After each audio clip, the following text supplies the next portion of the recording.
Hey everybody, this is a kind of new attempt on my part. This is the first of what I hope to be a fairly long series of videos and hopefully of improved quality, where I'll be interviewing scientists, doctors, and engineers and the like on how they got to where they are now. The goal is to kind of show that there's really no direct path for ending in this sort of profession, and it's mostly aimed for students, grad students, things like that. But personally, for even people in my particular place, I think it could be of particular interest if searching for potentially new career paths, new industries, things like that. So forgive any technicalities in this first run. These should improve over time. But I hope this is very interesting to you, and let me know what you think. Thank you.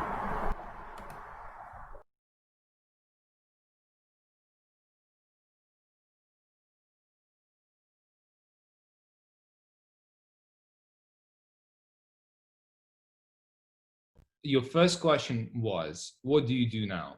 Yeah. Right. So, well, I work at the university. I work in academia, and so I'm in the faculty rank and junior faculty rank, right? So it's assistant professor. I have a laboratory, right? My interest is understanding the mechanisms, I guess, of cognitive decline in aging, Okay. in age-related diseases. So I'm heavily invested in the animal work. So I do a lot of, I still do a lot of in vivo work, And you started in animal work, right? and well, if you say, well, right. So I mean, I guess to answer that, we need to go way back to where I started. So right. So I finished medical school, right? And when I was in med school, I've done some research, and that was obviously humans. I had a couple publications. Couple publications were done on the community work. And this was med school in Ukraine, right? In med school in Ukraine, Okay. yes. A couple of the projects I was participating in. My father, he is a big. I mean, he is now retired, but he was and still is the big name, and he still has students in Ukraine. Okay. Naturally, I was involved in this from the very childhood, meaning that I was doing some calculations for my mom, for her dissertation in Excel, I remember. But being in med school, I was involved in a couple of research projects. So long story short, I was working with human subjects, right? At that time, it was heart rate variability. So I was very much into cardiology. My dad was cardiologist, and basically, this is what I was interested in. Yeah. And then when I went into residency, it works different from how it works here. You can have your own preference, but in reality, your government will tell you where you go to. I wanted to be a pediatrician, but they sent me to the cardiology unit, to intensive care, and I really hated from day one. What's your, out of curiosity, what's your opinion of the government choosing your path rather than you choosing your path? Because there's less stress involved, I think. Like you don't have to think, am I making the right choice? That's right. But it comes with a perk. So them choosing your path, it comes with they don't really choose your path. So what happens in Ukraine, there are two ways you can get education. One is free, one you pay for. If you pay for, you have to, you can choose. If you choose the free path, government will tell you where you go. Okay. But what happens is that, the residency is just, a few years, right? It depends on the residency. So my residency was 2 years in the intensive care unit. Okay. So, but then you can, once you graduate, you can sort of change specialty. You can go somewhere else, just extra, 1-2 years, and then you can go do whatever you want. But the long story short, intensive care unit is a tough thing. Like people admitted, people die, and when they admitted to, they're in a very bad state. This is not the emergency care. It's cardiology, and it's like a reanimatology. So meaning that people with a late stage condition, late stage diseases, right? Cardiac diseases, people cannot sleep when they lay down, right? So like there is so much stuff happening in the, in the lungs and the heart.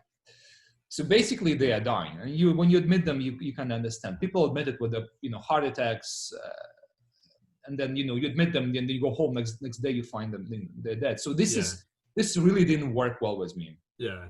I mean, I learned something. I didn't like it. But I was doing cardiology at that time. I was thinking ahead. So I was thinking that, I probably will change, direction.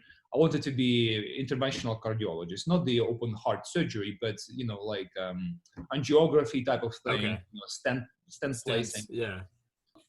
So at that time, I was thinking that, angiography, interventional cardiology, right? Yeah.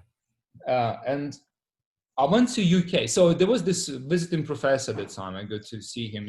He said, like, come over. We have these courses, microsurgery courses. Давай. They were done on rats. So we learned how to suture the blood vessels together. Very tiny blood vessels, right? Okay. So you clamp, you cut it, and then you put it together. So we learned how to suture nerves together. So all of that, fun stuff. And that was okay. I was doing okay. It was 3 weeks, and I've done pretty well, I think. Okay. Where was I? So I did pretty well, and basically, I made some relationships there, and they invited me to stay, do PhD. At that time, and the so reason why so you already have an MD at this point. At that point, I have an MD. Yes. You're in your residency. And I just about to finish my residency. So okay, so you're going to finish your residency and then potentially enroll in a PhD over in the UK. Right, but this was not my intention. I wanted to get experience in the microsurgery, and then they told me, like, it was like in the conversation, do you want to do PhD? And I said, like, okay, what's that? What will be required? And they told me, like, well, you're doing well. Your English is pretty good, and we have a spot. And basically, in 15 minutes, I said yes, sure. Okay. but the reason was, one of the reasons that I said yes, and I didn't take my time to think about it because I was so burned out from my residency. I was emotionally burned out. You don't want to go back to intensive care. Yes, and I was planning to change direction, but at that time I was talking to my dad. I was saying, Dad, I really, really don't like it. And he told me, well, just graduate, and there is much more things you can do with the medical degree, in the future, right? Well, I said this the reason I said this is to say that I started my, I was doing some research, but this was like very, very like little of my involvement. Are you here? I'm here. Okay. It was clinical. So, but then they offered me this PhD. I said, sure, and they said, like, it's basic research. I said, okay. At that time, I didn't know how to hold the pipette, right? Okay. So, and then it started, and it was in UK. So this is where I did my course. This was in London University. Well, the course was in this institute. It's Northwick Park Institute for Medical Research. Right now, it has a different name already. But is that part of UCL? Well, it's one of the. So it's like one of the participating, research institutes that works with UCL. Students who were working at this institute where I was, they were not necessarily UCL students. So there was a selection. There was one Imperial College student. It was, I was enrolled into UCL. At that time, I didn't care. I said, like, sure. I even didn't know. You wanted to change. Right.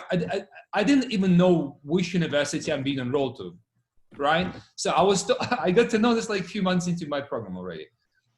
So there was Brunel University, a good friend of mine. So, and then this, there you go. It works. And it's on green. So, and then, my PhD life began. And it wasn't difficult, but it was different. Okay. So, I didn't really know, what to do. I said yes, but I really had no idea. It's a new environment. Yes. You're doing different stuff. It's probably a much slower environment going from intensive care to a PhD. It moves at a much different pace, I would assume. That's right. And you know, needless to say that, you know, at that time I was, you know, this is basically my first time living alone kind of thing. Okay. You know, so I, Not on only and off, living alone, but you're in a totally different environment now. right. And my English wasn't, you know, so it's not very good now still, but it wasn't as good great then. now. No, you're good now. Oh, it's better now. But I can tell you're from a different place, but you Yes. speak English very well. But at that time, so when in Britain is different, right? People in Britain, they speak different British. And so immediately people just in London, they divided into, you know, into two categories. The, you know, one half I understood and the other half I didn't. And it was so weird. Even like in a shop, I was standing in the line, right? So there's a person in front of me and there's a cashier, right? And they chatting with, you know, so I would buy the lottery ticket. I remember this very well. They chatting to each other, right? And I don't understand them. You know, I know they speak in English because some words I recognize, but I do not understand them. They finish talking. My turn comes. I come over, and immediately the cashier starts talking to me a different English. You know, the one that I understand. It was so weird. And besides, she was Indian, that I remember. You know, it was interesting times. Yeah. So immediately, you know, so I started my progress, but it was tough in a sense, because so it's not like here in America. So you can have 3 years to do everything, right? And 1 year into your program, you do this sort of like interim type of examination where you present your work, and then there is decision made whether you progress into master's, or you're allowed to go to PhD. Yeah. And then if it's 3 years is not enough, you can ask for 1 year extension, but that's about it. And 1 year extension means that you don't have to pay tuition. But if you need more, you can still get more, but then you will have to pay tuition. Okay. So I got assigned to my supervisor. He's an amazing guy. He's Italian, and his name is Roberto Motorlini. He was working with his wife. He's a full professor, and he's very young. At that time, you know, maybe like 45, I think. Very young. Yeah. Brilliant guy. So his idea, well, he was the father of something called CORMs, which is the CORM. Okay. It's a carbon monoxide releasing molecule, so CO releasing molecules. So they made this. So the idea was it was stemming from some like anecdotal evidence, like when people with myocardial infarction were taken, you know, by the ambulance, right? Yeah. And then accidentally, so they were taken to the hospital, and they recovered really well. Yeah. You know, they're put in a mask, like oxygen mask, but some recovered really well. And then accidentally they started looking into why, and they found that there was an error made, and there were, you know, the oxygen they were taking was like higher level of carbon monoxide in it. So there was error when switching the. They were breathing tanks. carbon monoxide. Yeah, so I mean, it's not the pure carbon monoxide, but it was but an increased level of it. Increased level. So carbon monoxide is a poisonous gas, right? So and when you then first said it, I thought you said dioxide, and I'm like, okay, you know, maybe like blood vessels get bigger or something. You know, I'm thinking, okay. And I heard monoxide. Blood vessels getting bigger is not good. Okay. You want them. Okay. Well, carbon monoxide will also dilate vessels, but so they started looking into this, and you know. And they found that accidentally that this was the case. And then, you know, they started looking into the carbon monoxide as a molecule, right? And then they found that, well, you know, as any poison, in a very low concentration has beneficial effects. And this was the case with this particular, compound, not compound, but the gas. Yeah. So, and then the idea started like, okay, can we make a compound that, you know, that you put into a biological liquid and it will start releasing carbon monoxide, right? So there was the chemists were involved. They developed like a bunch of these compounds. Some of them, so the one I was working on was the most promising one. It was CORM3. And they had like CORM1, CORM.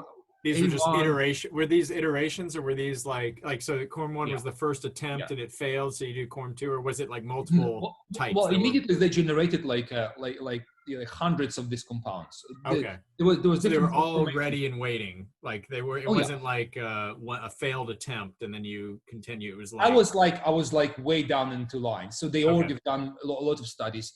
So the first quorums, they required, photo exposure before they get into the bloodstream, for example. That wasn't very, practical, right? So you get this compound, you need to expose it to light, and then immediately you inject it.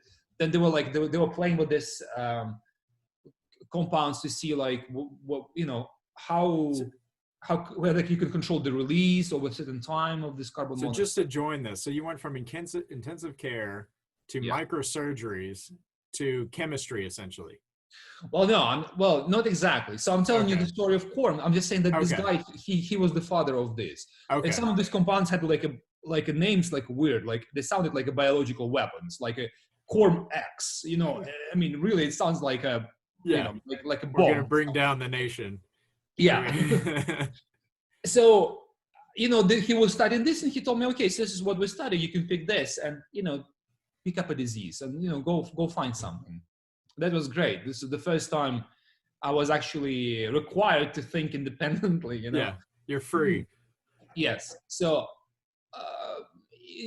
at that time, so I was a cardiologist, right? So, I had some exposure to neurology. My grandma died at that time of stroke, so I kind of got interested in stroke. Okay. And I decided I'm gonna test it in stroke. So I looked up. There was not so much research done on quorums and stroke. So I proposed this. He told me sure. He told me develop the model. I played with the different models. So this is my entry into PhD. I was working with the models. I found the model of hemorrhagic stroke. I was working with the hemorrhagic stroke, not the ischemic. Okay. So I was playing with different models. I chose the one. Hemorrhagic is like blown blood vessel, correct? That's right. So I mean, they can be different. They can be intracerebral hemorrhage. They can be subdural hemorrhage, like arachnoid. Okay. So for example, if there is an impact to the head, most probably you'll have some swelling just under due the to blood. cranium. Okay. Yeah. Right. But sometimes if the person is suffering from hypertension, so you can get hemorrhages of central hemorrhages, meaning in the brain central. So you probably have to crop this a lot. No, it's okay. No, this is good. I'm also learning, so this is interesting to me. So, and I'm really trying to cut it down. I believe you. I believe you. So, and then what happened? For some reason, my supervisor, he wasn't very happy with the place, and he was invited to go to Italy to get the leadership position within the university. It was IIT. I don't remember what exactly it was standing for. One of the Italian universities in Genoa. Okay. And he left basically at the end of my first year. And then I was left with the choice whether I should change the supervisor or not. And you would either go with him to Italy, I would assume. Or no, I was still enrolled. But so the idea was that I'm staying here, and he supervises me from Italy. From Italy, and this was 2013. So at that time, Skype, it's probably the first time, like maybe 2014, I got myself one of the first iPhones or something. Okay.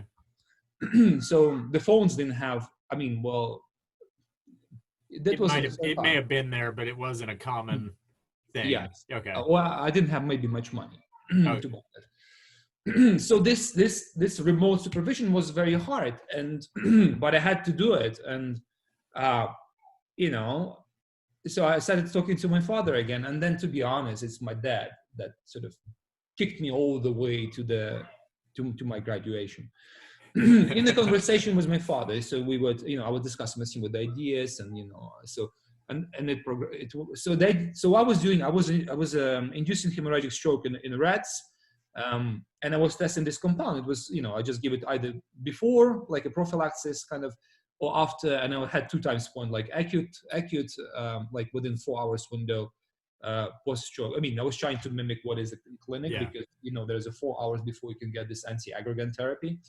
And I was given 3 days after the stroke. Okay. So, and, I generated some results. So I was doing behavior. because this is stroke related. So there was a paresis in this rats. I wasn't testing their cognition really, but it was behavior study. So it was kind of, I mean, it was cognition, but not at the cognitive level. It was Right. beyond, it was a little above that. It was motor. It's motor Okay. function really what I was looking. I was looking at the restoration of motor function. At that time, my cognition wasn't really involved. You know, like being walking, like ability for these mice to make the fine movement, or rats to make the fine movements. So it's really restoration of motor function. I mean, because I mean, now I know that cognition is important, but really, if you talk about the person with stroke, I mean, first of all, they will never be the same again. I mean, the cognition will be changed, and it will never be the same again. But you want them to move. Yeah. So you kind of focus on the most important part, and then you try to fix the rest. You know, in the clinics. Yeah. Movement first. Let's start. Yeah. Yeah. I mean, right. You don't want the person to be bedridden, right? Yeah. So. And I've done some, you know, molecular biology. I've done some. I learned how to do Western blots, histology. At that time, I finally done some pipetting. I've done some in vitro work. So what did you think of the wet lab stuff? I always thought it was pretty boring. Yeah. Yeah, it is.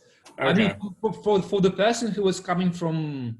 Right, I needed some. So surgeries I found very exciting. I would rather do surgeries like the whole day, and this was the case. You come in the morning, I would be going home like 9 p.m. in the evening. I would rather do that. Yeah. Everything else I hated, and I still do. You know. But your dad saw you through. Although right now I'm finding the joy in asking the question. At that time I didn't even know how to answer the questions. And you know. Because the basic science is different from a clinical science. Right? Well, and I mean, the question is hard.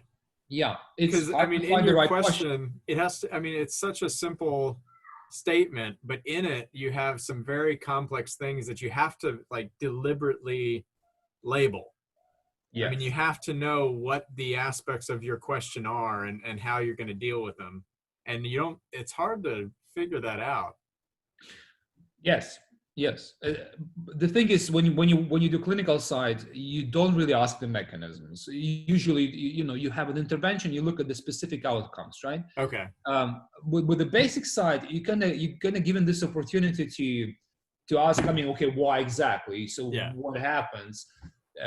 But the problem that I still have with basic research is that you kind of you focus on. I mean. Many times, many people focus on one little piece in this cascade of events, and they make some conclusions about it. But when in reality, many clinical studies that based on the preclinical work they fail, and the major reason, I mean, first of all, animals are not the same as humans. And second is, you focus on a very specific mechanism. You focus on this mechanism. You have this knockout mouse, and this is it. This is panacea. But in reality, there is so much compensation happens. You decrease something goes up, right? It's like continues this process. Your body's too good at fixing things.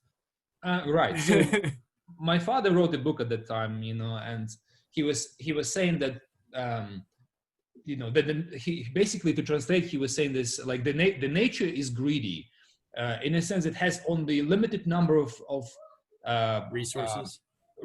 Resources and mechanisms to fight problems, and problems vary from like a microbial infection to something completely different, but it's the same done through the inflammation, right? So meaning the same mechanisms. Anyway, it's getting too long now, of course, but you're good now in our conversation. But long story short, I've done that research. I struggled, and the most important part is to fight your laziness. That's the most important part when you do PhD. I mean, especially when you're doing this boring stuff. And you're on your own schedule. No one's really cares to keep up whatsoever. With you. Like no one's checking the clock when you walk in the door. No, like no one. So this was not the best experience that some people have. So would you? I mean, in line with that question I asked earlier of what did you struggle with most? Would you say, I mean, the hardest thing was just making sure you showed up? I mean, was it the studying aspect, or was it the actual like work ethic side of it? It's no, I was showing up. Well, I mean, what was the biggest challenge that you kind of faced in this? I mean, obviously you're in a weird, you totally spun your discipline, you know, that's totally different now. You're working on something that it sounds like wasn't outrageously exciting to you. You know, it's probably starting, and I didn't have. I mean, the struggle that I had was no guidance. The only person I had to talk to was this postdoc Philip, and he was amazing. You know, but he wasn't. He didn't. I mean, he was actually you know, molecular biologist, and he didn't know the clinical side. So, and of course, he was doing some bunch of other projects, and he didn't have time to study what I study, so that we can have a conversation about this particular problem that, you know, my project, right? So I had to find. So I was. And Google, you said what year is this? You said 2013. It was 2000. Well, yeah. So I started 2012 December. So it was 2013. So what was the state of Google at that time? Google was there. Okay, so that helped. But what you're doing, there's not many people doing. So there's not like you're gonna have a Wikipedia page on it. What I did, I started looking at the papers. Okay. I started looking at the authors, and I emailed them. It was so stupid. That's fantastic. So that was very. In my, you know, I emailed them. It was my broken English, and I said, "Hey, I'm a student here in UK, and I'm, you know, I just joined, and I have this, you know, situation that, you know, I'm trying to figure out my project. This is what I want to do."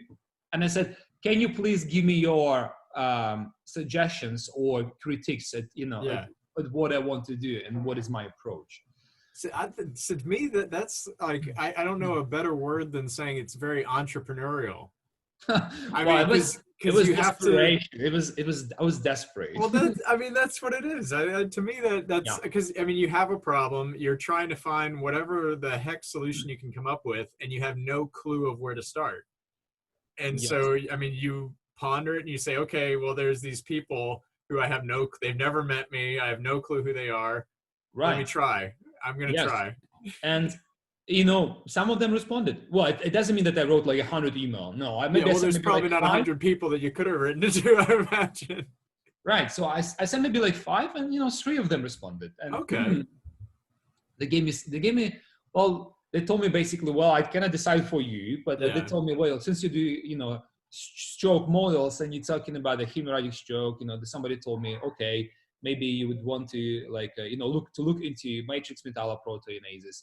You know, this is what I remember. Yeah. What I'm trying to say, I didn't take the advices at that time. So but they gave me the ideas, which was very nice. You know, at least they kind of gave me some suggestions about the model. Which and you one got was some better. footing out of that. You got something out of that, I assume. What I didn't want to do, I didn't want to, like, you know, so what exactly you study, it doesn't really matter, to be honest. But, like, you know, what is your model? That's important, because if you choose the wrong model to begin with, that's not going to be good, because then, you know, everything sort of falls apart.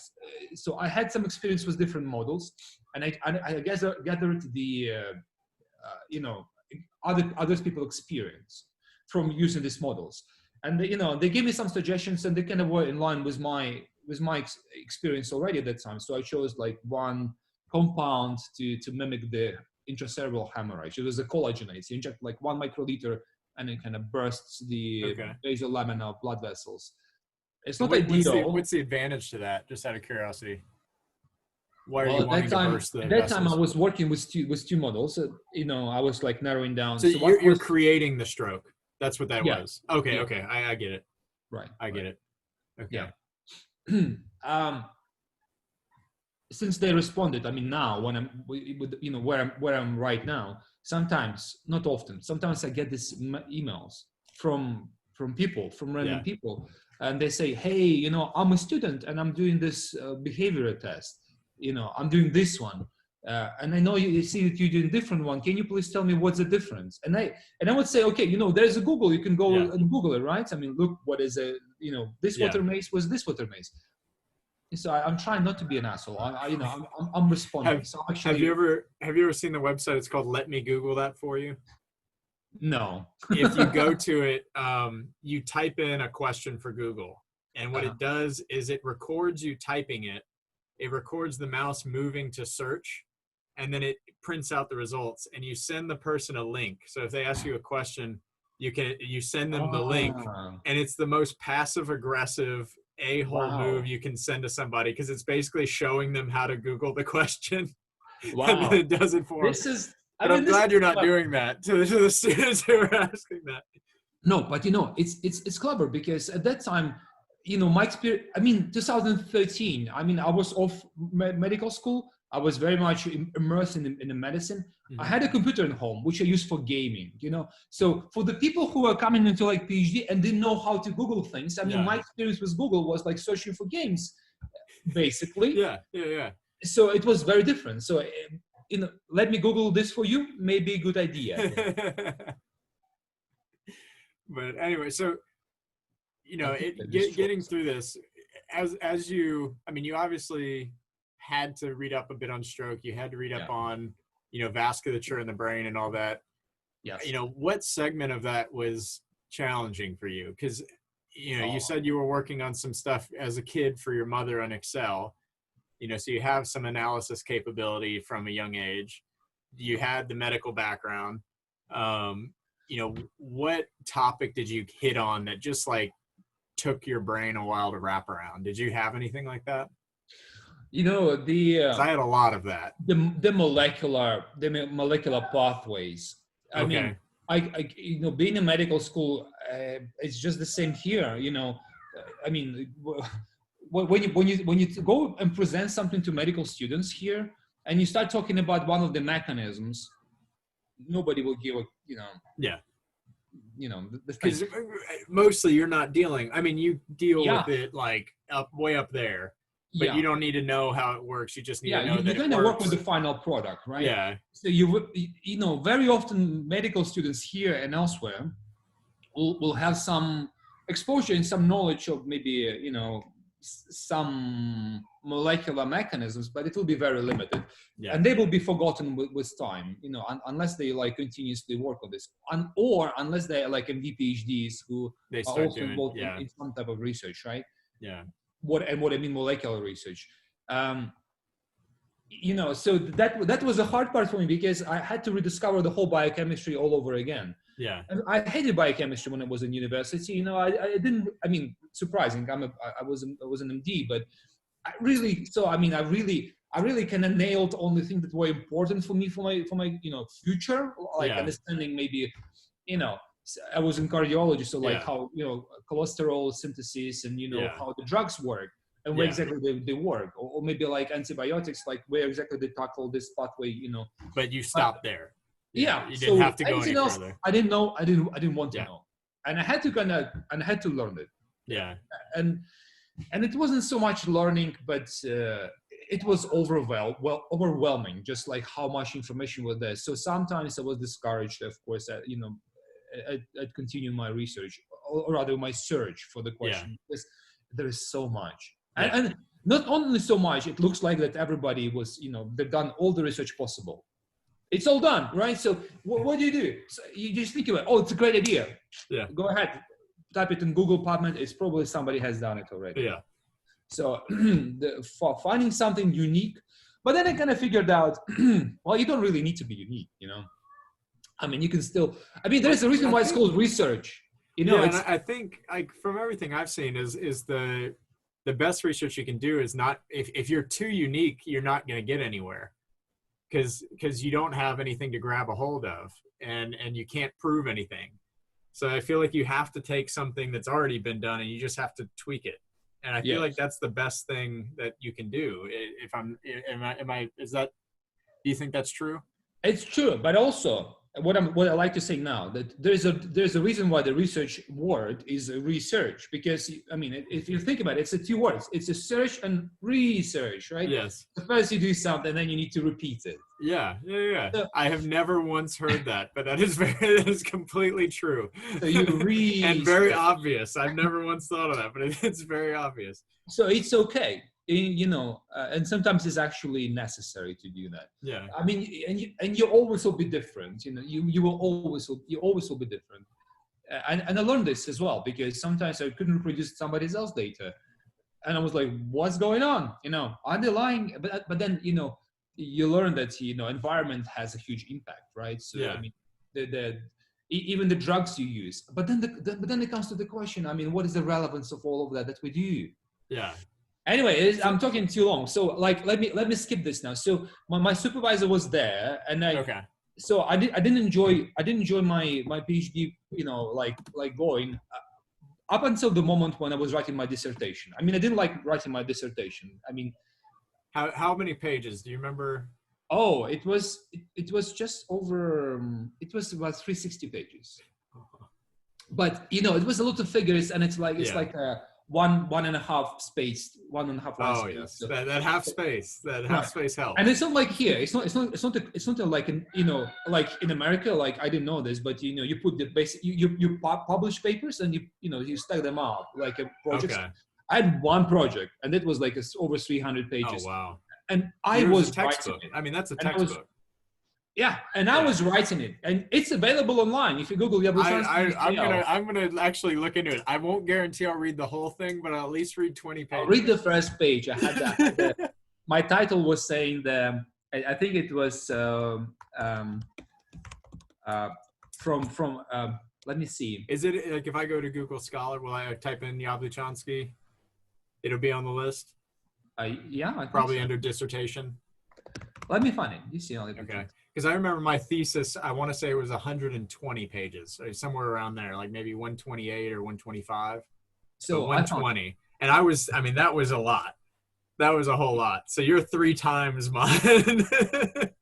So I sent it to it's okay. There's a download, and it's 2012. Okay. I'll look into it. No. I lied to you. I'm sorry. I completely missed the time. It's not 2012. No. I started my PhD in 2007. 2012 is when I submitted when I finished. Oh, so wow. It was actually 2008. Okay. It wasn't 2012. You have a better excuse with the Google side too. Yes. So the first page, I sent you the link, but it says that. Question on the dissertation. Now that it's been 8 years. Yep. Looking back on it, how many mistakes did you make? So I can give an advice, and I still use that advice that I learned from writing my dissertation. Basically, you need to learn when to stop, and you need to learn how to stop writing, because this process will go forever. You'll be writing this forever. You'll be finding mistakes, errors forever. You just need to make a decision. Okay, I stop here. Yeah. This is a final product. It doesn't have to be perfect. It has to be immediately acceptable. I submitted to UCL. The next day I opened it, and I found the error like on the second page. and I told this to that postdoc, Philip Saul. He told me, like, Andrei, never look back. But the first page of this of my dissertation, if you open, says this. I just opened it. Says this line by Andriy Yabluchanskiy. Okay. Oh yeah, Yabluchanskiy. Right. So I have an audiobook. I'm sorry to interrupt, but I have an audiobook that kept mentioning this gentleman Yabluchanskiy, and I could not figure out how to spell his name because it's an audiobook. And I kept looking him up, and I could never find him. So I'm extremely excited that I have his name now. There you go. So So Andriy Yabluchanskiy, but it's not Yabluchanskiy. Maybe. So he wrote that science is facts, just as houses are made of stone. So the science is made of facts. But a pile of stones is not a house, and the collection of facts is not necessarily science. So I started with that. Okay. And actually meant it. So the first advice, you just learn how to stop, because you need to learn how to stop, otherwise this will go forever. Yeah. So I in 2012, so it would be like tomorrow will be 3 years of my PhD, and today I submitted my dissertation to UCL. Yeah. And then it took them 8 months to read it through for my external committee, and then to organize viva voce, right? So the examination. And what were you doing? So after the submission to the 8-month transition, what were you doing? Did you find a job? I had a temporary job, and I was working in I just had something. So I was working in the same institution. Was it a pizza parlor? What was the gig? Was it a pizza parlor? What were you working? No. It was science. Okay. I was working with proteomics. So there was this MALDI-TOF, the matrix assisted laser desorption ionization time of flight device. Those things. I was basically looking at it was microbiology. That's cool. It was different and it was fun, but it turned out to be I given up. So I got some experience. I was getting paid. And was it at the university, the job, or was it for a private company? Was it? It was at the university. Yes. So I defended it. I defended my dissertation on my birthday, December 19th, 2012. 2012? No. Yeah, 2012. Okay. No, I'm lying. I'm sorry. Hold on. It was 2011. In 2012. Okay. 2011. And at that time, I already had a job offer to stay in UK. But I had this. I was working with rats, and I developed allergy. It was quite severe. And I'll tell you later. But I had a bad allergies. Okay. So I defended and I went home for a few months. And at that time, so I submitted 3 applications to America. And one of them responded to me the same day. And they said, let's chat tomorrow over Skype. Next day, I chatted over Skype. And that day, after our conversation, I got the email saying that, we like you. See if you like us. Take a week to think about it. If you want, just sign this. So you had a job offer the same within 24 hours. Basically, yes. Yeah. Basically, and it took me 3 days to think about it, and I was fed up. I had some personal relationship problems, so I decided carte blanche, right? Just start over, just like a new page. Yeah. I signed it and I left. So I went home and I spent a few months back home. This is when you said you applied to 3. Could I ask what cities?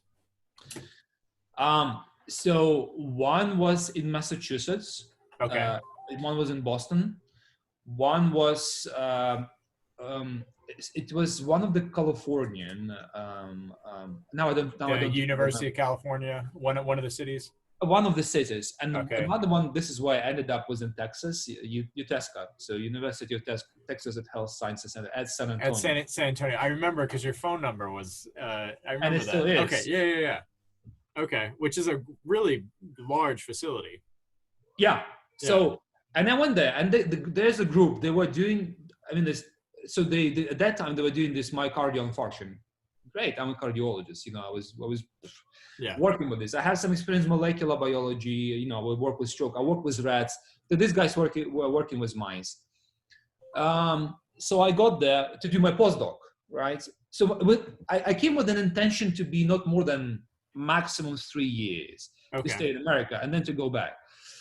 And at that time, I have, I thought that I should get back to medicine. And I took my first medical exam in UK. It's not UCMLE, it's called Matlab. And I took it and I passed it. But then I thought I'm gonna go to America, I'm gonna study there as well. So I left the country, I came to America. And a fast forward 6 months into me being here, political party changes and they tighten all the screws and immigration sort of slows down. At that time, I had this unconditional visa, which means I had a work permit in UK, which wasn't. It's like a permanent residency here. It's not like that. They call it indefinite leave to remain, but it was a leave to remain visa given for 2 years. Okay, and this was for the UK. For the UK. Okay. But once I left the country, the political system changed, and they kind of canceled the visa. They canceled the whole category. Yeah. So now, if I were to remain in UK, I could go to court, and they would change it. They would let me. But it would be a long process, probably very annoying, take you away from the work, probably cost some money. No, it wouldn't, to be honest. If I were in UK, but if I'm not in UK, they canceled it. I cannot enter the country anymore. Oh. Okay. So at that time I got married. It was like, I met my wife, and so I got married, and she joined me in America. At that time, my first child was born. So, Okay. So it's like, I mean, a year later, my first child was born, 2014. So, and I was working, I was struggling. Me being international. So they worked us like horses, I want to say. Oh yeah. I had multiple projects, but to be honest, I didn't know what I want to do with my life. Yeah. So she was pushing so hard. So I learned a lot from her. I know I'm saying this, but no problem. Mary Lindsay, it's her name. I learned a lot from her. So I struggled with her very much, but I learned a lot. First I learned how to write. Yeah. It was a very different style of writing that she taught me from what I got when I wrote my dissertation, or like how it's written in UK. It was a very different style, and it was it was the experience. Learning curve was bloody tears kind of experience. So it was being tossed into the deep end to start to learn how to swim. It was brutal.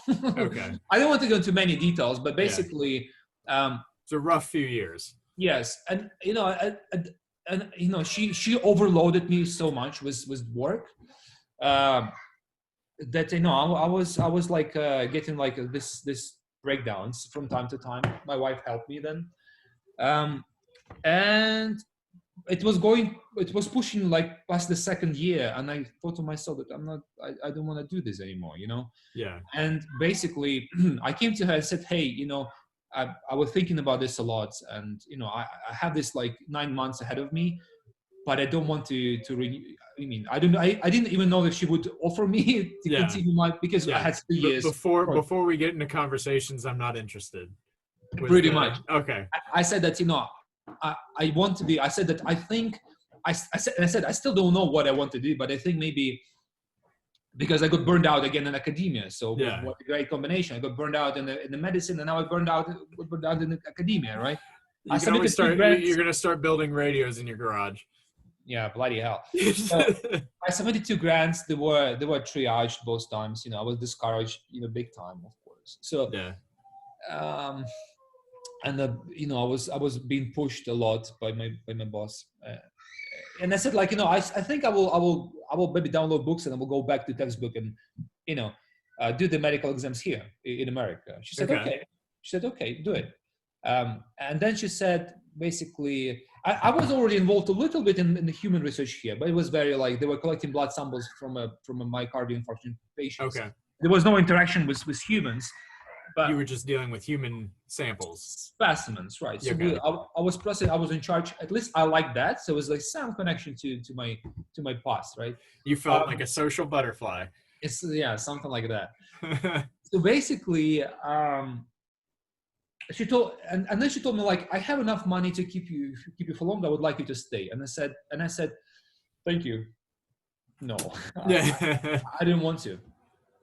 And then talking to my wife, I said, okay, I was the only one working. I was on the visa, H-1B visa, and my wife was an H-4. And by, H-4 cannot work. Okay, so H-1, you have the option for school or pretty much anything, right? Yeah. And H-4 is solely for school. Yes. Okay. No, H-4 is dependent visa. You if you go to school, you need to change the visa type as well. H-4 is just because you're here. Your husband, you're here, so... And it's actually weird. H-1B is like this skilled migrant. It's already an immigration type of visa. But H-4, dependent of this skilled migrant, doesn't allow you to work. Any other dependent visa allows you to work. It's a weird thing. I think they have changed it now, but it was the case then. And I had to make money, right? So I had a son already. So I said, okay, why don't I maybe just try apply for teaching? So I submitted maybe like 150 applications. Okay. Everywhere. And any particular region, or did you just? No. Just anywhere that was hiring. And so my lab moved from Texas to Mississippi. And anywhere but Mississippi, so I sent it everywhere.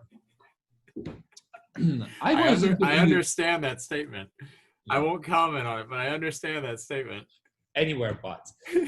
So I was interviewed several times, one of the places in California, they liked me, and it went forward.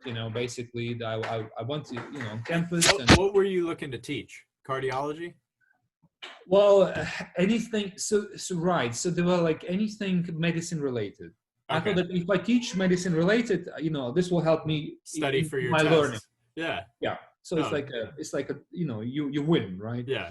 And I thought that if I teach, depending who I teach, there can be medical students and not, and I can make it. I can give a curriculum, and they're gonna maybe interest them, give them like a clinical cases why this is important. There were like anatomy positions. There were a bunch of stuff like physiology positions. And then I had this collaboration with Zoltan, and Zoltan. I know Zoltan. So we met at experimental biology. I had this poster with MMP9 knockout mice, matrix metalloproteinase 9, and he came to me. He said that they work in aging, and they found that this MMP9 was involved in microhemorrhages, basically in the brain in the older mice. And he said, whether we have some old mice. I said, we do. And then and he said, can I have some? I said, sure. And then I emailed to him. I said, Zoltan, I'm leaving, and you still didn't take your mice. And if I leave, they will kill them all off. He emailed back immediately, like, don't kill them off. And he said, where are you going? And I said, well, I'm thinking of changing direction completely. And he emailed and said, you come to Oklahoma and let's chat. Okay. So I came to Oklahoma, and they offered me to come and continue to postdoc there. Okay. At that time, Zoltan said, Oklahoma is an interesting place. Things happen here. And he was right. Things happen here. And he said, we have this possibility of doing human research. Maybe you can reconnect with your, desire to work with humans. I said, sure. So I came first year. I was heavily involved in the animal work, and I loved it because it was a brain, it was cognition. Yeah. I loved it. It was different. The environment was different. Friends, I made friends. And so is this where you started kind of moving from cardiology more to brain stuff? I mean, you were doing strokes. Yes. But now it sounds like you're starting to concentrate more on the brain. So I was doing cardiology in clinics, and I went to stroke in animals. Then I went to Texas. I didn't say that was heart again, but it was in aging. My research was in aging. Okay. And then when I came to Oklahoma, I was doing aging and brain again. So it was like all this cardiovascular aging moving together. They kind of put, crumbled into this bowl, and then it happened to be where I am. And then, I applied for a local grant. I got a local grant. And then, I was talking to Zoltan, we were doing this bunch of stuff in mice, like admission in mice, interventions in mice, aging, age-related diseases. And we were thinking it could be cool to have a translational research. And we sat together one of the days, and we wrote this proposal, like a 2-page proposal to university. And we've never done it before. So to the best of our ability, we put the thing, and we have this like a little preface saying that, why it's an important topic. And basically we proposed to university to create a translational laboratory that would be focused on understanding the mechanisms of cognitive decline in aging and age-related diseases, to mimic everything we do in mice, meaning that we measure cerebral blood flow, neurovascular coupling, cognition, and that's to be done in aging. Yeah. And very humbly, I asked for about $700,000 to do that. We gave it to our boss. He took it further to the up to the dean, and they liked the idea, and they gave the money. So the money wasn't given to me because I wasn't in the rank of assistant professor at the time. So it wasn't a startup, but this money was given to the a chair of geriatrics department. Okay. Was understanding that this money are for me to use for building the laboratory. Okay. And I still have some of this money left.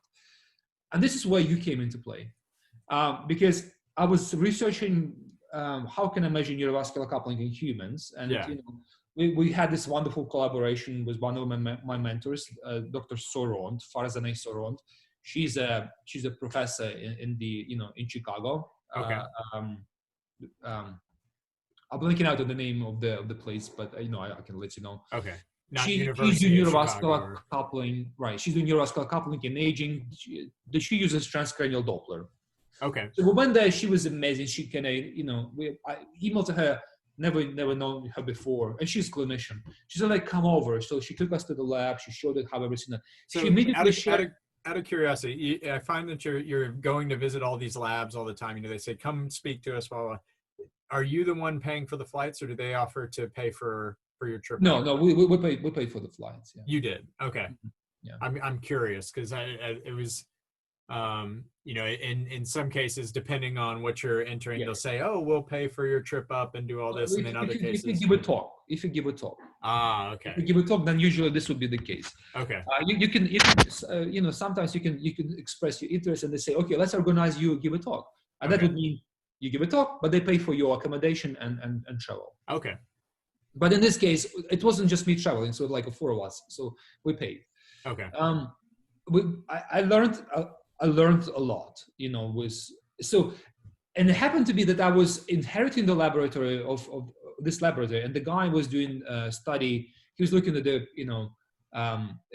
in people with peripheral artery disease. He was looking basically how the home-based exercise intervention improve the disease. Okay. He was looking at the gait mainly. Yeah. He has this gait mat, and I inherited the gait mat, which is nice. It's $50,000 piece of equipment. Yeah. And so I was looking into what is available, and so I bought this transcranial Doppler, and I thought, well, that's not enough because 50% of you familiar with Doppler? It's essentially you're measuring the pulse rate, I think, right? To the head. Well, you measure the blood flow.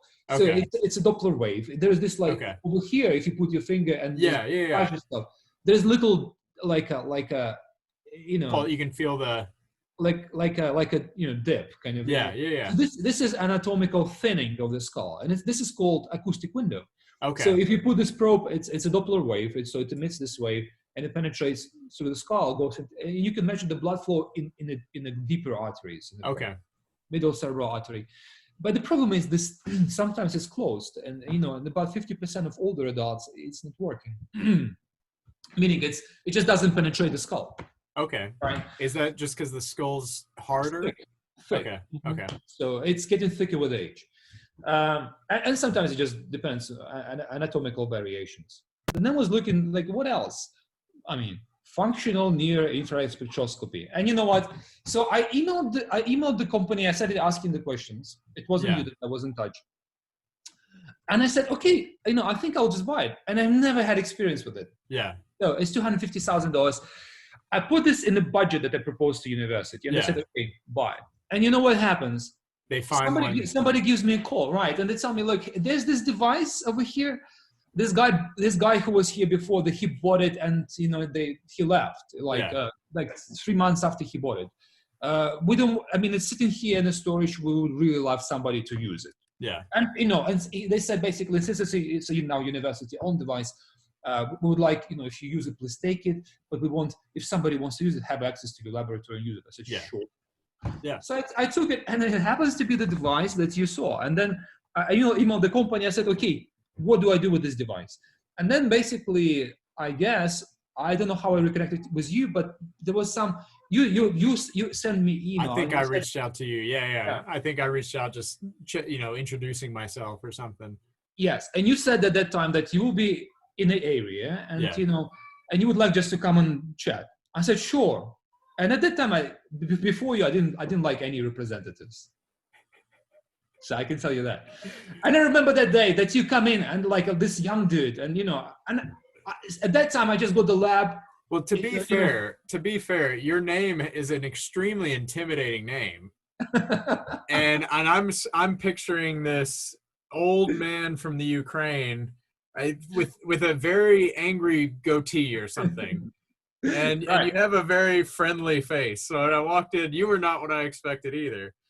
So, but I remember that day, like this guy, and he's shorter than me, right?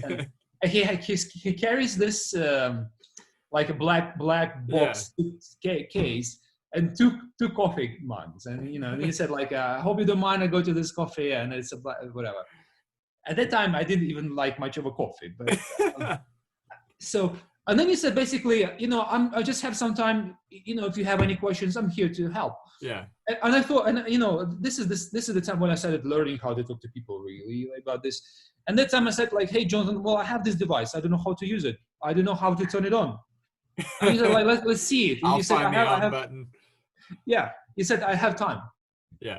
And I said, like, let's go. And he said, let's go. And we spent the whole day basically in a lab. And I'm very grateful. You were like checking all the cards. You replaced some cards. You gave like 101, FNIRS 101 introduction, what it is I have. Because at that time I got it, but I didn't know what I have. So I'm very grateful. And happened to be one of the most interesting pieces of equipment that I work and that I enjoy working with. It's not easy. I do not. So right now, I've recorded few assessments myself, but in reality, it's Tommy and Agnes who did everything. Yeah. But I have this fun working with them because when I graduated from medical school, I was getting a secondary education at that time. So the same university, I was getting this computer sciences degree. Okay. Your colleague, I met him. Is it Stefano? Stefano.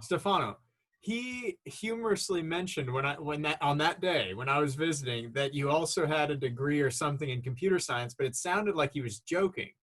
No, I took it seriously, degree. and then I never knew if y'all were joking or if it was serious. So, but in all honesty, this computer science this was like a new program introduced at the university specifically for physicians. Okay. Then, you do have a very interesting background. I have a little bit of computer sciences, but so I'll tell you what. So they taught us very basic like a programming skills. So, there was a lot of mathematics. Okay. Discrete matrix, mathematics, like matrix stuff, matrices. Yeah. Something that I kind of started understanding much further after I graduated, much later. But the purpose of this program was really to create this generation of physicians that could communicate to computer people, talk the same language. Which makes sense because it's becoming, you're dealing more and more and more with these types of instruments and, that require the team of computer people. Well, not necessarily insurance, but this was like more like, if you were doing some research and you needed engineers on board. So like if you're developing a tool or something that you can communicate to them and say, because if you tell engineer that you want to measure like, I don't know, like the volume of the lungs, maybe they may be not necessarily understanding how this is to be achieved. So you need to talk the same language so you can develop tool together. Yeah. That can be applied in clinical practice. And the same that if the engineer gives you like a coding material that maybe you can look at it and maybe get an idea what the code does, right? Okay. So I have very basic, not much like you, but I enjoy working with all of this type of stuff. So yeah, I really enjoyed. So when we started doing FNIRS, what to do with the data? I approached you several times, and I understood that this is like, this is not something that you can tell me over the phone. Well, I think it's fun because you have, it's a whole field that doesn't really have an answer yet. Yes, it is. And that's intriguing to me. And it sounds like it kind of intrigues you as well. It's frustrating. It's very frustrating, but it's intriguing. It's a way to be useful. It gives you freedom because it gives you freedom. If you publish something wrong, it's okay. Yeah. Because this is the only tool that was available at the time, right? Yeah. It's a whole field that is potentially doing it wrong right now. And then, when we figure out what's the right way, that's interesting though. Okay. So I started like digging into this, FNIRS toolbox, and then I got to know about Hopper, and I went first to your not the seminar. What was it? Like a workshop organized in Austin, right? Okay. Yeah. It was Huppert at UT. Yeah. It was 2 days. It was Austin, wasn't it? Yeah. I think we got kicked out by Matthew McConaughey. Yeah. If you remember that. Yeah. Yes. But basically, I came there and I understood that this is something that I don't understand. Yeah. There was so much, and Hubbard was like doing this. Hubbard being Hubbard. Yeah, he's up here. I've told him, I think more than once, that if he were to start here, he'd have a lot more people utilizing his thing, and he can work his way up to there. But he always starts here, and it's like, yeah. So I mean, he always starts that assuming that people have basic understanding of of things, including Matlab. I never used Matlab before. Coming to your workshop, I just for coming to your workshop, I purchased the license of Matlab. Uh-huh. This is my first experience with Matlab, just purchasing through their website. This is the only experience I had it. Yeah. So I came, he started putting these things I was trying to follow up, and the first time I put it didn't work. What do you do about that? Right? And now you're behind, and you're trying to catch back up. Yeah. Yeah, and then you just sit there and you look at this presentation. You're like, great idea, great stuff. But then I came back and I started going back to what it is. I was looking at his website. He had this some stuff, and then I signed up for his course in Pittsburgh, and I went there. So at that time, I kind of had to, I typed some commands into Matlab, and I don't remember whether they necessarily worked, but I started understanding, commands, what exactly they mean at the course. Yeah. So that was very useful. I wish it was even a bit more basic. Yeah. So I would understand completely, because I got the grasp, but I had to go back and relearn much of stuff again. Yeah. I mean, would you say that there's a need for like Matlab for, I mean, honestly, medical researchers, like courses on, getting into Matlab for people with your type of background? I mean, minus you at least had that computer science background, so you had the ideas. So my honest answer, no. No. Okay. And the reason I would tell you why, because I mean, looking at the age that we live in right now, I don't think this is, and I mean what I mean about Matlab only. What I'm saying is that I don't think it's meaningful to invest your resources and time to learn something that is not open source. Okay, so you think more something like Python or Python. So if Hopper had a chance to somehow switch this all to another language available, we would make it so much better, because suddenly you're kind of dependent on. I mean, I don't necessarily mean that I like greedy. I don't want to pay for Matlab license. No, but I agree. I'm no longer a student. I don't get Matlab free anymore. Yeah. I don't know, to hear this sound like a. Oh, is that the tornado warning? This is. Right, it's midday, like 12 o'clock, so they test them every Saturday. Oklahoma, huh? Oklahoma. So this is my thought, that I don't think it's important to invest your time and resources into studying something that is not open source. I mean, I haven't studied Matlab. All I did, I just installed it, and I learned how to add the thing into the copy and paste. And copy and paste. I type how to type the commands. I even don't know whether these commands that Hubbard has for his FNIRS, pipeline, whether they are Matlab commands or they are function that he generated. I even don't know that. Yeah. I mean, so all I care about that there is some guru that is recognized, and and I can use his stuff. But now, understanding that that guru, I mean, can do something crazy stuff, right? Because, and what I see, every single version that is designed, developed, I have a different result. Yeah, I know. But the nice thing is that when you do it, you can basically publish your code. So if there is an issue, and somebody takes the time to look, it's there. I mean, here's what I used. I think I did it right, but exactly. So right now on this paper that we're writing together, I was looking at this pre-final version yesterday with Tommy. So I was making changes to material methods.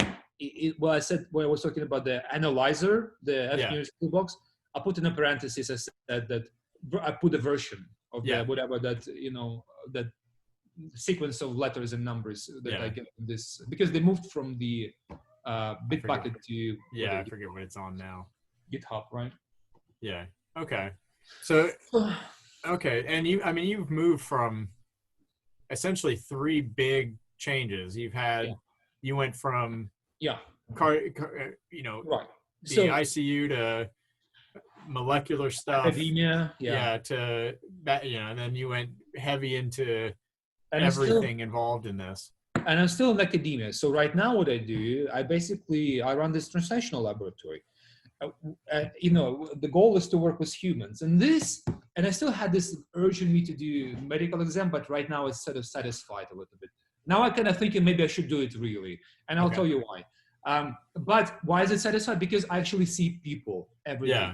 So I had to learn a lot of stuff. So I think I grew over this, you know, years. And I got my lab, you know, 2.5 years ago, kind of, you know, maybe 3 years ago. Okay. But I started seeing the first patient 2 years ago, subject. Yeah. Since then, we grew significantly. I learned how the IRB works. I learned how to talk to people. I learned techniques, you know, that we purchased other things in the laboratory. Now we do another way of neurovascular coupling analysis, right? We do retinal assessment. So now we have 3 tools to measure the same thing. Yeah. This is done on purpose because the questions I always ask you, I mean, what is F news? I mean, how do you know that the tool is giving you what you need? And the best way you can do that is measure the same thing using different stuff. Interpretation can be different, right? And my interest is in the vascular component. So now I'm introducing another thing that actually measures vasculature. Vascular reactivity to neuronal activity, to neural stimulation. So I do now all of this, and I'm quite happy with where I am. I know, but now I'm thinking I should go back to my textbooks and I probably do the USMLE, and I can tell you why. It turns out I cannot do a clinical trial without clinical license. This is something that has changed. I don't necessarily mean clinical trial with, you know, like a potential drug in like a diseased patients. Yeah. But even something simple like, you know, over-the-counter drug available. Yeah. That anybody can buy. Like aspirin or Tylenol. Yeah. Not even that. Like that's even, you know, Tylenol enough, but something that I can, you know, like almost like a vitamin. So, I think I still can do like exercise because that's not necessarily like, you know. Okay. So, I mean, technically you could do a clinical trial, but it would have to be almost not, I mean, it's interventional, but it's not. Yeah. It's not. Yeah. Yeah. I don't know how to word that, but. So, okay, so I think I got all the questions that I have answered, but I do have one last question, and I think I've asked you this before.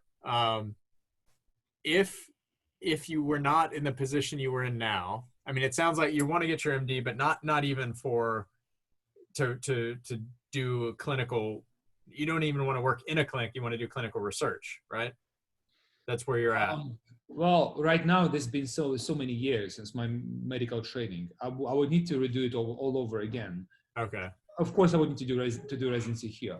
I actually wouldn't mind to go back to clinic right now. Okay. So my ideal situation, you know, would be 60% clinical, 40% research. Okay, so a mix of the two. Right. And then keep going. I just wanted to say, I'm sorry, I didn't mean to interrupt, but I wanted to say that this thing that exists in America, MD, PhD program, which is amazing because it's free. Yeah. It's longer. Well, they pay, it's not only free, but you actually get a small salary, right? Right. Yeah. Right. So it's an amazing opportunity for anyone who is even somewhat interested in the research because, I mean, and then there are this, you know, like a research track residencies for MDs. Okay. So which I learned, and this is why I'm telling you that, you know, I'm actually maybe, you know, looking into possibility. Maybe I should go back to textbook because there are research track, and they would assume that you go there and you do like you know, you do clinical load, but they expect you to do research, and they give you protected time for research. Okay. So yeah, and needless to say that like in academia, like if the MD is in academia, like at University of Oklahoma, if you want to get a tenure position, you're actually dependent on your scholar activity, which includes research. So the MD who works at least in University of Oklahoma, I don't know how it's done in different universities, has to do some research in order to get tenure. Okay. Interesting. So And then I'm trying to help doctors right now here. So we have some stuff going in the lab. Okay. And then this leads me into the kind of the final question I have for you. I've asked you this in the past, and you kind of humorously answered it, but I don't know if it was actually your true answer. If you were to redo everything, what career path would you take? Would it have ended you in, as purely medical doctor? Would you still be in research? Would you have gone into insurance or finance? Would you have gone into a police academy and become a police officer? What would have been the direction you think you would have taken? Or even just the idea. You think about that idea and you think, oh, that would have been interesting, or that would have been less stressful, or that would have been, whatever reason you have.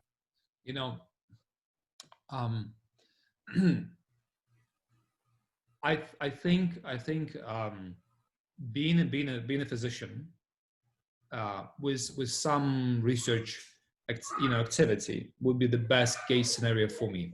Okay. As I said, like a 60-40, that would be the best. This way I do not burn out from clinical load but still have research, but I just like you, I sort of rediscover myself, once in a while, right? The quarantine sort of got me into this risky business. Did you get involved in a pyramid scheme? No. Are you selling Herbalife now? No. But I started learning the market, so I'm okay. now from time to time I day trade. Okay. And it goes up and down, but it's fun. It's fun. I do not risk. I was going to say, I hope you're not being too risky with it. So at first, I put the first $100 and then I kind of did some moves and I lost it immediately. Okay. But then it was $100. You didn't do you didn't do your life savings. Okay, but then no. But then I put more. I have some investments that are controlled by corporations, right? Yeah. But this I'm talking about the day trading stuff. But so I put some money. And, then I started looking into why did I lose? And I started looking into the companies that I invested into.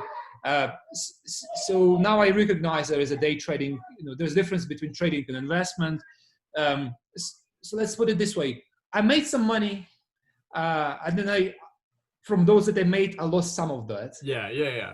So it goes up and down. Right now, I'm not under the waterline. If you ever want to talk about that, that's been of sincere interest to me lately. Let's do it. So I've read a lot. I have my own investments that have of course done this. I hate day trading though; it's too stressful for me. I can't. Let's do it. But anyway, listen. Sure, if you want to use this recording, be my guest. But I wasn't wearing the tie. I wasn't. No. I wanted. So to me, my whole goal with this is for 22-year-olds who are trying to become scientists to look at, or even my age, like somebody can't stand working in industry and they are too curious and they just want to do research, but they're afraid to do it. I want to interview people and show them like everyone takes this weird path. It's never this direct thing, and and don't if it and you can be successful at it. And I don't know. I want to get a feel for what these people are like. So when I say these people, I mean you. Yeah, the best wearing an orange Nike T-shirt is perfect because and having your kids run around. So it's I'm not wanting it to be this superficial fake environment. I want it to be like, this is what these people are like. This is what a true scientist is like. This, you have an MD, you have a Ph.D, you've worked in both. You have an incredible resume. You've done a lot of incredible things that most people never even dream of, but also, you're still normal. Also, I'm a certified photographer. What is a certified photographer? What does that mean? I know. Like you can you push the button a few times. And I have a diploma. I graduated from the New York Academy of Photography. What? I want to see some photographs. I didn't know that was a thing. Yeah. Okay. We just bought a fancy camera for my wife. Her last fancy camera broke, so we got her a new one, and she's been living it up on that. But I didn't know there was such thing as a certification for photography. What it means that I've done just there's this academy and I completed the whole course. So what kind of photographs do you take? Picture.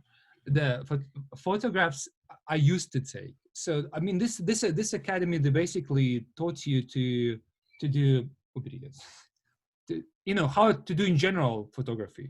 There's this portrait photography, still life photography, Okay. travel photography. So I mean, like from the basics, like what is the shutter speeds and aperture and how that does, what that does to basically some fashion, photography. Okay. So it's covered everything, and it was very useful. I really liked it. It gave me a lot of knowledge. Out of curiosity, did you cover any of the optics in that? Only, and what exactly do you mean by optics? And what like I mean, like lenses and like different types of light. Yeah. Okay. Did So a lot of, there was a lot of like, there was the whole section, the light, like how to position the light, natural light versus artificial lights, different types of artificial lights, studio lighting. I still do it. My father has this YouTube channel, and I sort of, I'm telling him how to, tweak things. Okay. I'm still, whenever I work with light, I still remember, I'm thinking exactly in terms of angles, how angles should be done. Yeah. Optics was mainly discussed in terms of lenses, like, this telescopic lens. Yeah. What is the best 200 millimeters, 58 millimeters, 25, 38, like what is the best one for photography? Yeah. Which is 50 millimeters, right? So you don't have like a huge nose or like a very small nose, like how the angle, what you should do. There's some bright light. Yeah. How you should position how you should position the have like a second chin over here. But let me tell you this. Let me add something to this. It's a stressful life. Not that I mean that any other work, any other job is not stressful. It's the same. But here, working in academia, you very much depend on the funding, right? Yeah. How successful you are. So the truth is that America, and not only America, the whole world produces the number of PhDs that there are not enough space. Yeah. PhDs, right? In academia and elsewhere. Now you can find yourself in the industry, which is nicer, I guess, in terms of like payment, because it's that postdoc in academia is like 45, 47K. Yeah. And you go to industry, it's like 100K, right? Yeah. But and then your life is stressful because all the grants, you need to get grants, your promotion, your tenure, or even the position depends on the funding. Yeah.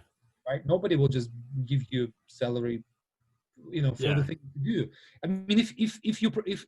If you were paid for your productivity, and last year I authored or co-authored about 20 papers.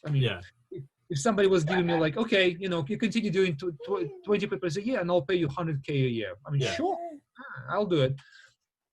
But you need to get more grants. You need to get more. Expected of you. That's not even the question. If you don't publish, you are screwed.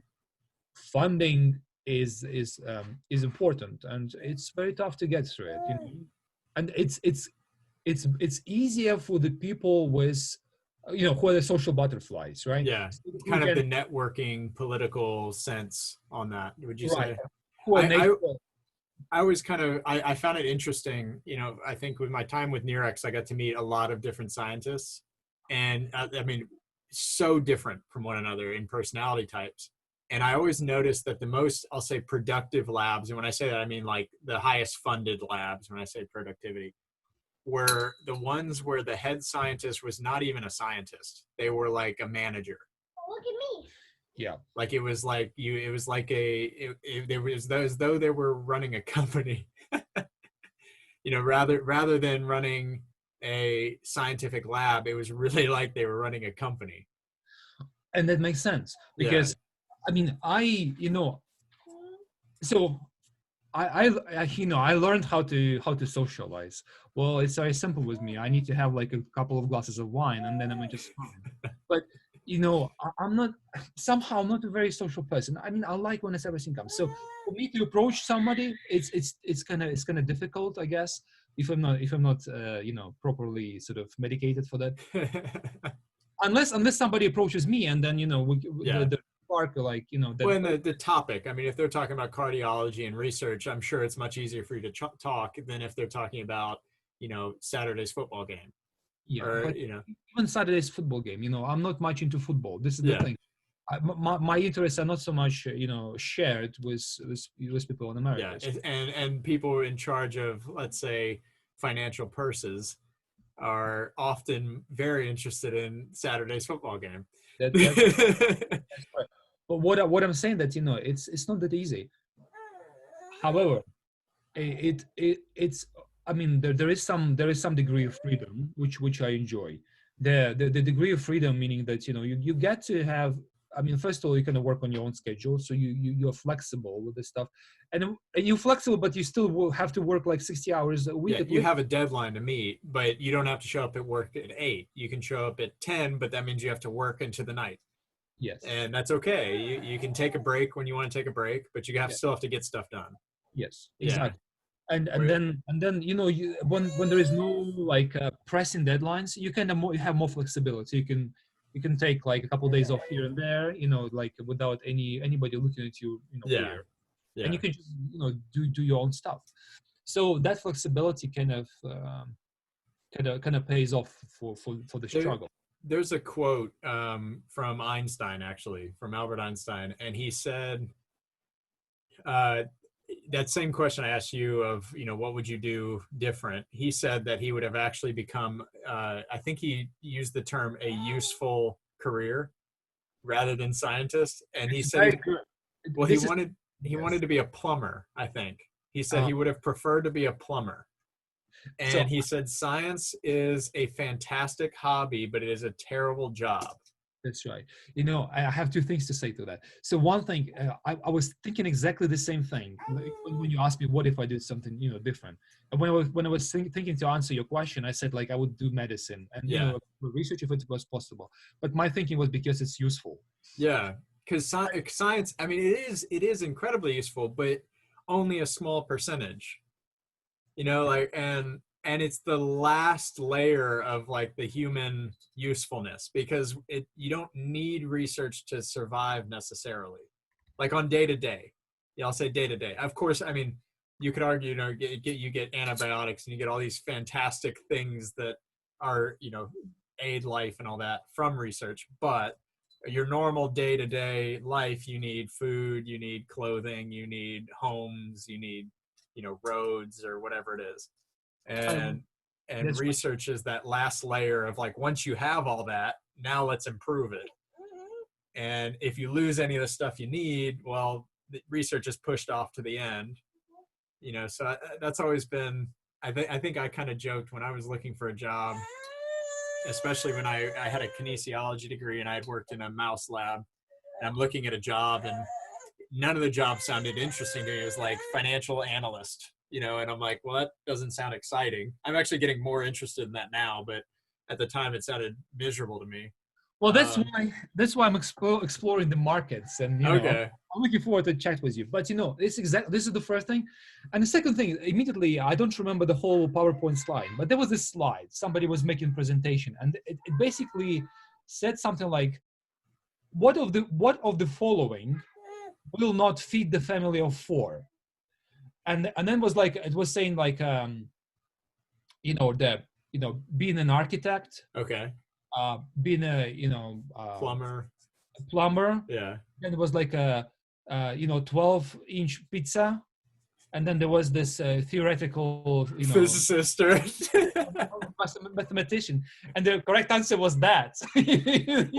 which I get. It's true, and I mean, it's a phenomenal position in life and everything, but I get it. Like, the skill set you learn from a particular research is for that.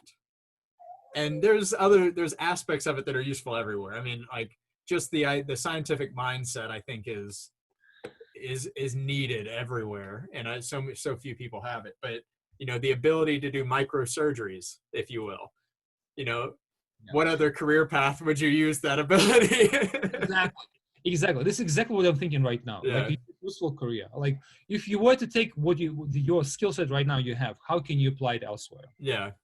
I mean, how can I apply the knowledge of me learning how to run the pipeline and with the toolbox in the Yeah. Matlab? What relevance does it have for anything else? Yeah. No, I agree. I've suffered that same comment. So if anything, doing medicine, this is useful. You at least you have the. You will always need a doctor. That's right, and everybody gets sick.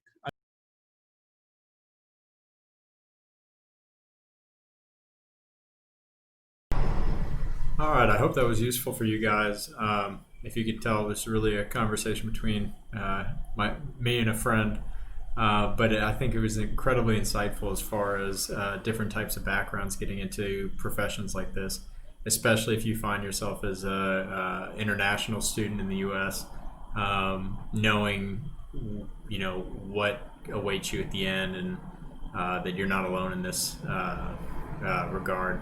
Anyway, hope that was helpful. I hope you're looking forward to a few more. I'll have quite the variety of individuals who hopefully can offer some insight on the realm of science. Anyway, thank you guys.